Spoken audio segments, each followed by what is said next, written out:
بندے کا نام ہے یحییٰ بن خالد برمکی، یہ برامکا کے رہنے والے تھے اور یہ خلیفہ ہارون رشید اس کا وزیر تھا۔ یہ کیا کرتا تھا، ایک محدث گزرے جن کا نام ہے حضرت سفیان بن عیینہ رضی اللہ تعالیٰ عنہ۔ یہ حضرت سفیان بن عیینہ کو ہر مہینے 1000 درہم یہ ان کی خدمت کیا کرتے تھے اور بڑی محبت کرتے اور ان کے پاس بیٹھتے اور ان سے پوچھتے ہیں کہ کوئی میرے لائق خدمت ہو تو ہم حاضر ہیں۔ دو کام کرتا تھا، محبت بھی کرتا تھا، خدمت بھی کرتا تھا۔ ایک بندے نے سوال کیا، اس نے کہا جی آپ اس عالم کی اتنی خدمت کیوں کرتے ہیں؟ چونکہ کئی ایسے بھی ہوتے ایک خدمت کرے دوے نوے میں درد شروع ہو جاتا ہے، جبکہ یہ بات بھی غلط ہے، اگر ایک کر رہے تو تم بھی کرو، توجہ ہے نا۔ اچھا، یہ جو یحییٰ بن خالد تھے یہ 1000 روپیہ دیتے ہیں۔ ایک بندے نے سوال کر لیا کہ میں دیکھ رہا ہوں آپ ان کی خدمت بڑی کرتے ہیں۔ کہا بالکل میں خدمت کرتا ہوں، کیوں کرتے ہیں؟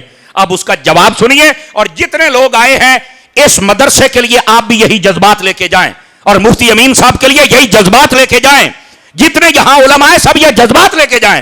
وہ کہتے ہیں یار میں تو دین نہیں سیکھ سکا، نہ میں سکھا سکا ہوں، یہ عالم ہے، یہ محدث ہیں، میں ان کی خدمت اس لیے کرتا ہوں تاکہ ان کا گھر کا سرکل ان پیسوں سے چلتا رہے اور یہ گھریلو ضروریات اور مصروفیات اور گھریلو ٹینشنوں سے پاک ہو کر یہ دین کا کام اچھے انداز میں کریں۔ کم از کم میں دین سیکھ اور سکھا نہیں سکا تو جو سکھا رہے ہیں ان کو سکھانے میں مدد تو کر سکتا ہوں نا۔ بس اس کی صرف یہ نیت تھی، کہتا جی میں نے ان کی مدد اس لیے کی ہے تاکہ ان کو گھریلو کوئی فکر نہ ہو، ان کا گھریلو نظام چلتا رہے اور یہ دین کی خدمت اور قرآن کی خدمت آسان انداز میں کرتے رہے۔ میری نیت یہ ہے اور میری کوئی نیت نہیں ہے۔ اب وہ یحییٰ بن خالد برمکی جب مر گیا تو کسی نے خواب میں دیکھا، بتا تیرے ساتھ کیا ہوا؟ توجہ فرمائیے گا ذرا۔ اس نے کہا اللہ نے میری بخشش فرما دی۔ کہا کس بات پر؟ فرمایا یہ جو میں عالم سے محبت بھی کرتا تھا اور خدمت بھی کرتا تھا، اس کے صلے میں اللہ نے میری بخشش و مغفرت فرما دی ہے۔ کیا میں امید کروں کہ ہم جتنے لوگ یہاں بیٹھے ہیں اس جامع ہاذا کی طرف بھی ہم توجہ کریں گے؟ اب دیکھو نا گندم کی کٹائی شروع ہے، یہ ضروری نہیں ہے کہ علامہ مفتی امین صاحب دامہ اقبال وہ اپنا بچہ بھیجیں گے تو آپ کہیں گے کہ ٹھیک ہے گٹو لے آؤ تو پھر ادھا گٹو دے دیتا، نہیں، اشر پورا نکالا کریں۔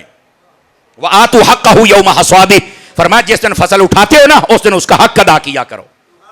سمجھ آ رہی ہے؟ اشر ہے، 10واں حصہ ہے، 9 حصے آپ کے ہیں، 10واں اللہ کا، یہ 2، اور اس میں جتنی اجناس ہیں یہ سب کے لیے یہ حکم ہے۔ ہاں اس میں فرق یہ ہے پانی اگر خرید کر لگایا جائے تو پھر 20واں حصہ ہو جاتا ہے، اور اگر آپ کو سرکاری پانی ملتا ہے تو پھر 10واں حصہ ہوتا ہے۔ یہاں پر ہوتا ہے قاری صاحب اے پھر واڈی تے کڑھائی تے گندم تے گھاد اے کڑ کے تو پھر میں کہا نہیں پا کے اے بیچی پا کے، توجہ نہیں فرمائی آپ حضرات نے۔ یہ میں آپ کو مسئلہ عرض کر رہا ہوں، یہ سب کچھ بیچ میں جتنی جنس نکلی ہے، وہ سبزی کی صورت میں ہو، کپاس کی صورت میں ہو، گندم کی صورت میں ہو، یا پھر کوئی بھی فصل جس سے آپ نفع اٹھاتے ہیں، توجہ ہے نا، اس کا 10واں حصہ وہ آپ نے اللہ کی راہ میں خیرات کرنا ہوتا ہے۔ اور اگر سارے 10واں حصہ خیرات کرنے لگ جائیں، یہ سڑکوں کے پھرنے والے فقیر ختم ہو جائیں، ہمارے معاشرے کے فقر ختم ہو جائے، اور یہ جو ہمارے معاشرے میں علم دین حاصل کرنے کے مراکز ہیں ان کی بھی ساری پریشانی ختم ہو جائے، یہ خود کفیل ہو جائیں۔ اور آپ کے علاقے کے ذمہ داروں میں ہمیں معلومات ہیں، ایسے ایسے ذمہ دار ہیں، اگر ایک بندہ ذمہ داری لے لے تو سال بھر مدرسہ چلا سکتا ہے، ایسے ایسے ذمہ دار ہیں۔ تو کیا میں امید کروں حضرات توجہ فرمائیں گے؟ اب ظاہر سی بات ہے طلباء یہ تو زیادہ نہیں کہیں گے کہ نہ دیتے زمینہ کوئی نہیں، لیکن جنہاں دی ہیں نے وہ نیت ضرور کرے آجے۔ اور پھر بس اوقات یہ بھی ہوتا ہے، دانے ہوتے ہیں نا تو کہتے ہیں جی اے کوئی بندہ ہے مفتی صاحب تے بندہ کر لو، تو میں کہا تو بندہ نہیں، آپ بندے ہیں، تو میں کہا بندے دا پتر بن پھر تے دانے دے جا۔ کبھی آپ بھی یہاں اللہ کے مہمانوں کو کچھ پہنچا کے جائے نا، آپ بھی دیکھیں نا، تو پھر آپ کو احساس ہوگا کہ دین سیکھنا کتنا مشکل ہے اور سکھانا کتنا مشکل ہے۔ اور اب جو فی زمانہ دور چل رہا ہے اس میں دینداروں کے خلاف کیسی لمبی زبانیں ہیں، اور یہ جو لنڈا دین پیش کرنے والے اور تم لوگوں کو دین سے باغی کرنے والے، یہ مرزا جرمی جیسے جاہل اور غامدی جیسے اور یہ اس کے جتنے چمچے کڑچے ہیں وہ آپ کو دین اور دینداروں سے باغی کر رہے ہیں، اور آپ کو ایسا شترے بے مہار کر رہے ہیں کہ آپ خود ہی عقل کل ہیں۔ میرا بھائی دین کا جو نظام اور سٹرکچر ہے وہ علماء کے بغیر نہیں چل سکتا۔ تفسیر قرطبی کے اندر علامہ قرطبی رحمۃ اللہ علیہ آپ نے اس بات کو لکھا الجامع لاحکام القرآن کے اندر، آپ فرماتے ہیں کسی بھی شہر کی خوش نصیبی یہ ہے، بیٹے ادھر دیکھو میری طرف، گھوم کے نہ دیکھیں آپ، مجھے نا تقریر بھول جاتی ہے، میں کلاس میں بیٹھنے والا بندہ ہوں، میری طرف توجہ فرمائیں آپ. تو فرمایا کہ کسی بھی شہر کی خوش نصیبی یہ ہے اور وہ جلدی برباد نہیں ہوگا, شہر بچا رہے گا مصیبتوں سے, جس میں 4 چیزیں ہوں. پوچھا گیا کیا کیا؟ فرمایا پہلی بات کہ وہاں کا جو حکمران ہو وہ عدل و انصاف کرنے والا ہو. اس سے مراد شہر کا ڈی سی او بھی ہے, ڈی پی او بھی ہے, اس سے مراد شہر کا M N A M P A بھی ہے اور بڑا سردار بھی ہے. فرمایا یہ اگر عدل و انصاف کریں تو وہ شہر کبھی برباد ہو سکتا, اور اگر یہ عدل و انصاف نہیں کریں گے تو شہر برباد ہو جائے گا. پہلی بات. دوسری بات فرمایا وہاں پر ایک عالم ہونا چاہیے جو خود بھی ہدایت والا ہو اور لوگوں کو ہر قسم کی دلالت اور گمراہی اور بد نصیبی اور ہرمانی اور گستاخی اور بے ادبی سے نکال کر نبی پاک کی غلامی میں لے کے آئے. جس شہر کو ایک عالم میسر ہوتا ہے, عالم ربانی, فرمایا وہ شہر بھی کبھی برباد نہیں ہوتا. دوسری بات. تیسری بات فرمایا جس شہر کے رہنے والے لوگ 2 باتوں کو پسند کریں کہ جب ان کے سامنے کوئی عالم تقریر کرے اور امر بالمعروف یعنی نیکی کا حکم دے تو وہ پسند کریں, برائی سے منع کرے تو وہ لوگ پسند کریں, تو فرمایا وہ شہر کے لوگ کبھی برباد نہیں ہوں گے, چونکہ یہ اپنی خواہشات کے مطابق نہیں چل رہے, یہ اللہ اور اس کے رسول کی چاہت کے مطابق چل رہے. اور اگر کوئی عالم تقریر کرتا ہے شراب, سود, بدکاری کے خلاف, اور اگر کسی کو تکلیف ہوتی ہے, لکھ لو میری بات, وہ بندہ تو برباد ہوگا ہی ہوگا, وہ شہر بھی برباد ہو جائے گا.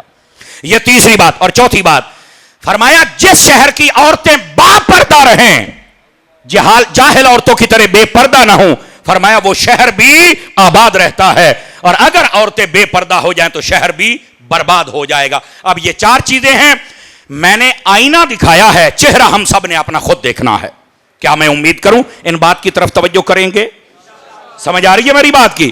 اور اگر آپ فقیہ ابو العلا سمرقندی کو پڑھ کے دیکھیں تو آپ نے لکھا ہے اس بات کو, فرماتے ہیں جس شہر کے اندر ایک اچھا عالم ہو, اچھا ڈاکٹر ہو اور ایک نہر ہو, فرمایا وہ شہر بھی کبھی برباد نہیں ہوتا ہے. سبحان اللہ تے کہہ لو. یہ میں اس لیے بتا رہا ہوں جس نے جو لکھا ہے اس میں ایک عالم ربانی کا ذکر ضرور کیا ہے, تو آپ خود بھی عالم بنے اور علماء سے محبت بھی کریں.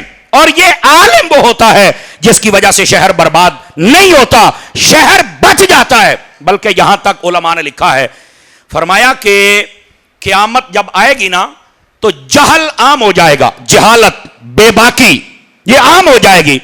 اس وقت علم اٹھنا شروع ہو جائے گا. تو پوچھا کیسے؟ فرمایا جو علماء ہے وہ دنیا سے رخصت ہونا شروع ہو جائیں گے. آج اگر دیکھا جائے تو ہمارے جتنے سنجیدہ فکر علماء ہیں وہ اٹھتے چلے جا رہے ہیں, اور جو ہیں وہ بیچارے انتشار کا شکار ہیں. میری دعا ہے اللہ اہل سنت کو اتحاد کی دولت نصیب فرمائے, اور جو ہماری لائن ہے جس کو ہم فکر رضا کہتے ہیں اور اسی کا نام سنیت ہے, اسی کا نام بریلویت ہے, اللہ تعالی ہمیں اس پر ثابت قدمی نصیب فرما دے. اور جتنے لوگ دائیں بائیں ہو رہے ہیں اللہ تعالیٰ ان کو ہدایت کاملہ عاجلہ عطا فرمائے اور جلد عطا فرمائے. آمین تو کہہ لو نا یار. ہے ایک تو چپ شاہ بن کے بہ جاندے ہو جڑے مدرسے دے طلباء, تسی بولو بس اوقات تسی اپنا جلسہ آپ فلاپ کر لیندے ہو چپ بہ کے, تو آپ کا چپ بیٹھنا نہیں بنتا. بولیے ذرا سبحان اللہ پیار کے ساتھ. سمجھ آ رہی ہے نا؟ اپنے جلسے کو آپ فلاپ کرنے والا تو بے وقوف بندہ ہوتا ہے. تو اس واسطے اگر بات سمجھ آ رہی تو بولو نا. یہ تھی 5ویں بات. اب آ جائیے ذرا 6ٹھی بات آپ کی خدمت میں عرض کروں. گرامی قدر حضرات, عالم کے 2 حق میں نے بیان کیے, محبت اور مدد. اب 3 حق اور بھی سنیے, ادھر دیکھیے میری طرف. ادب, احترام, اطاعت. عالم کا ادب بھی کرنا ہے اور عالم کی اطاعت بھی کرنی ہے اور عالم کا احترام بھی کرنا ہے. سمجھ آ رہی ہے میری بات کی؟ علماء نے یہاں تک لکھا ہے, حضرت مولا مرزا سے جب پوچھا کہ عالم کا احترام کیسے کیا جائے تو فرمایا عالم سے کبھی آگے نہ چلنا, عالم سے کبھی آگے نہ چلنا, پہلی بات. دوسری بات فرمایا مزید ان کے احترام میں کیا چیز شامل ہے؟ فرمایا جب لوگ ایسے بیٹھے ہوں, توجہ میری طرف فرمائیے, فرمایا سب کو عمومی سلام کیا جائے, عالم کو خاص سلام کیا جائے. کہا وہ کیسے؟ فرمایا اس کے پاس آ کر مصافحہ کیا جائے. فرمایا یہ عالم کی اطاعت اور عالم کا احترام اور عالم کی عزت ہے. اور اس کے بعد فرمایا عالم کی اطاعت اور احترام اور عزت اور محبت میں کیا چیز ہے؟ فرمایا عالم کی کبھی غیبت نہ کی جائے. یہ جو آج علماء کے پاس بیٹھ کر تمہارے رنگ اور ہیں میرے اہل سنت کے جوانوں, اور جب تم یہاں سے چلے جاتے ہو تو تمہارے رنگ اور ہوتے ہیں, اور چھوٹے چھوٹے کلپوں پر اپنے آپ کو تم بہکا رہے ہو. حالانکہ اہل سنت کے علماء مشائخ نے تمہیں ہر چیز دی ہے. وہ میں مانتا ہوں کہ بسا اوقات کئی ایسے پیر آ گئے جنہوں نے ہمیں شرمندہ کیا, کئی ایسے مولوی آ گئے جنہوں نے شرمندہ کیا, کئی ایسے نعت خوان اور نقیب آ گئے جنہوں نے شرمندہ کیا, لیکن کیا تم راستہ حق نہیں جانتے ہو؟ احیاء العلوم کے اندر امام غزالی رحمت اللہ علیہ آپ نے اس روایت کو لکھا ہے, میں اس کی سند کی طرف نہیں جا رہا, اس میں ذوف ضرور ہے لیکن بات بڑی پتے کی ہے. پوچھا گیا, یہ روایت ہے باقاعدہ طور پر نبی پاک علیہ السلام کی جانب منسوب ہے, میرے آقا کریم سے جب پوچھا گیا کس عالم کے پاس بیٹھنا ہے, توجہ ہے حضرات آپ کی, کس عالم کے پاس بیٹھنا ہے, تو نبی رحمت صلی اللہ علیہ وآلہ وسلم آپ نے ارشاد فرمایا سب سے پہلے اس عالم کے پاس بیٹھنا ہے جو تمہیں شک سے نکال کر یقین میں لے جائے, اور جو تمہیں شک میں مبتلا کر دے, قرآنی تعلیمات, حدیث کی تعلیمات, یا صحابہ کرام کے بارے میں شک میں مبتلا کرے, اہل بیت کے بارے میں شک میں مبتلا کرے, اولیاء کاملین کے بارے میں شک میں مبتلا کرے, علماء کے بارے میں شک میں مبتلا کرے, ایسے بد نصیب کے پاس نہ بیٹھنا. اور یہ سب سے بڑا داغ اگر ہے تو یہ مرزا جیلمی کے ماتھے پر ہے کہ اس نے شک پیدا کیا ہے, حالانکہ عالم وہ ہے جس کی تقریر سے شک دور ہو جائے اور بندہ یقین کے راستے پر چل پڑے. سمجھ آ رہی ہے حضرات؟ اور پھر دوسری بات فرمایا اس عالم کے پاس بیٹھنا جو تمہیں تکبر سے نکال کر عاجزی میں لے کے آ جائے. وہ انسان ہی کیا جس میں تکبر ہوتا ہے, انسان وہ ہے جس میں عاجزی ہے. آپ اسی تناظر میں علماء اہل سنت کو دیکھیں, مشائخ کو دیکھیں, اللہ نے ان کو کیسا علم عطا کیا ہے. یہ بڑے سے بڑا انسان بھی ہو تو اسے بھی نبی کے نام پر انگوٹھے چموا ہی لیتا ہے, اس کی تربیت کاری لیتا ہے. اس کی وجہ کیا ہے؟ یہ تکبر سے نکال کر ہمیں عاجزی میں لے کے آتے ہیں. سمجھ آئی؟ اور انسان کے اندر عاجزی ہونی بھی چاہیے, اور یہ عالم دوسرا عالم ہے جس کے پاس